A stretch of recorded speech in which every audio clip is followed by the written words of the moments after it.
Ayun yung kalahating katawan. Andito na yung kalahating katawan, ha. Kita niya yung katawan niya, bro. Ayun, oh. Ito na yung kalahating katawan mo, ha. Tingnan mo yung reaction niya, bro. Tingnan mo yung reaction. Yan niya. Ano yung reaction mo, ha? Parang ano, bro. Naglilisik yung kanya mata, bro. Wow. Ayan yung kalahating katawan mo, oh. Nasa ano mo na? Nasa gilid mo na. Nasa gilid mo na.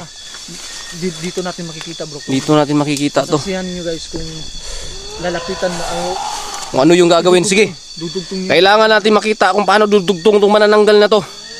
Kaya guys, kukuha kami ng magandang anggulo para makita nyo paano dudugtong ang manananggal. So ngayon, panoorin natin to guys. At sana bumalik na yung kanyang pakpak para makita din natin na lumipad siya. Ha. Pero may pangontra tayo, orasyon, kahit kung ano man yung mangyari.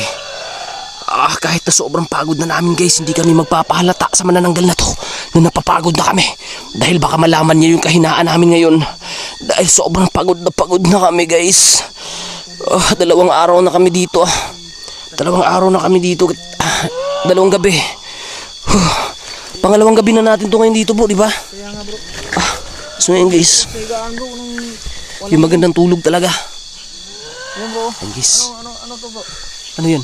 Wala, nag-uupa. Nag-uupa yan, bro. Ha? Nag-uupa. Grabe. Huy, mga bastos.